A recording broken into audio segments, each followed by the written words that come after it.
Hi, my name is Love Aludo, founder of the Society for Humanity Impact and Policies in Africa, SHIP Africa, and we're talking about the burden of contraception and the dangers to women's health.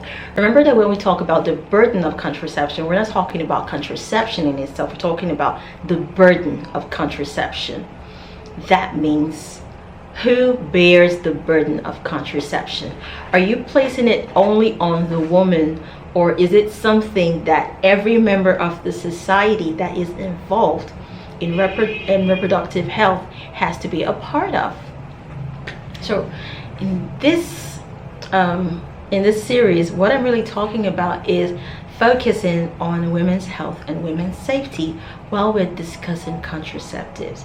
And if you think about it, all of the methods that involve negotiation with your partner, whom you're probably going to need to take this off. If you think about it, all of the contraceptive options that involve negotiation with your partner, that involves taking the load off you, they are the safer methods. And those are non-hormonal methods, for example, like condom, which is double safe, protects you from STIs. Also, it doesn't allow you to conceive. It's like a barrier, a double barrier. And also withdrawal methods or abstinence. Now, either other methods, I will find out about them and let you know in future. But these methods involve negotiating with your partner and letting your partner know that you have a concern about this. But instead, women, without even being asked to, we now see it as our personal obligation, like we take it upon ourselves to use contraceptives, the morning after pills, or the 28-day pill, or the insertion, or the shots, or the IUCD. We sometimes don't even discuss with our partners. So maybe in some cultures, it is a problem of dialogue with your partner, but sometimes women, you're not even having this discussion with your partner. You are taking it upon yourself to say, if I don't do this, he's going to leave. If I start this conversation, he's going to stop talking to me. Some of you are married, some of you are not married, so the situation might, just apply whatever I'm saying to whatever situation you're in. Some of you are saying, if we talk about it, it's going to be the last time we talk about it, because he's probably not going to want to have sex with me anymore. So to avoid all this, you take it upon yourself to do the pills. And these pills, like I said before, they trick your body. And sometimes they can have very lasting effects.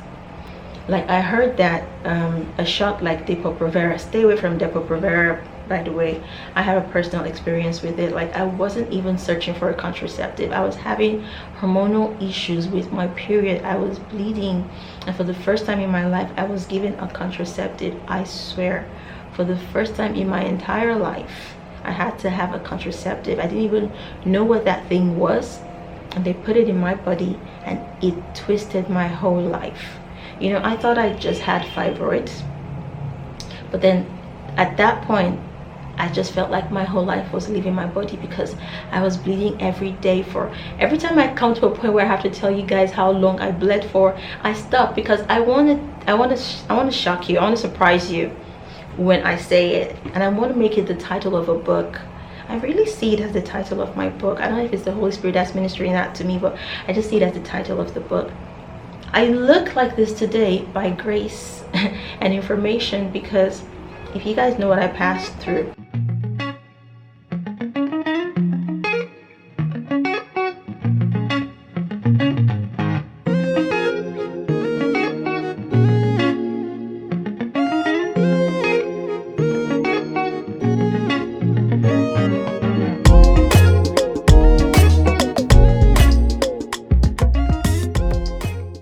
So something like that, they say it's active for 3 months in your system, then you have to go after 3 months to get another one.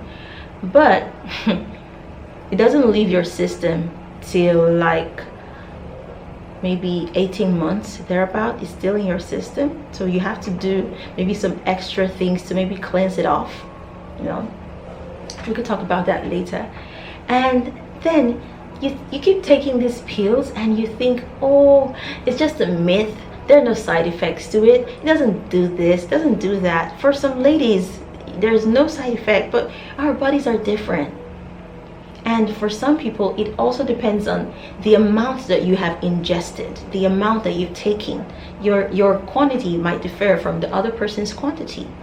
And then you see that some people, when they're ready to have kids, their body has been, have you ever heard about mind conditioning? The body is now conditioned to reject. The hormones are now in such a way that they reject. They're still rejecting. They're still rejecting. And this is not even the danger that I'm talking about. I'm not talking about the inability to have kids. I'm talking about other health implications that even have nothing to do with childbearing or childbearing. We should talk about that later. But I'm doing this video to let you know what this whole series is about. It's not about contraception in itself. It's about the burden. If you have to bear the burden alone. If you take those pills once in a while, that's okay. That's probably okay. I'm not going to say that's okay, because that's probably okay. But if you have to take them all the time, come on. We should be having conversations. This should be shared. You can't be doing this on your own. I'm going to share a personal story with you in the next video. Thank you for paying attention. I'm Love Aludo of the Society for Humanity, Impact and Policies. See ya. This is information, this is a lesson, and this is me trying to help you, because from my experience with contraceptives, I started to wonder if one shot did this to me, and I'm not even like looking for a way to not have kids, but they gave it to me for a different purpose. If one shot can do this to a human being's body, I wonder what so many other women are going through, and quietly so. Yeah, so if you're on any form of hormonal contraceptives, the pills, injection, or insertion, you're not being nice to yourself.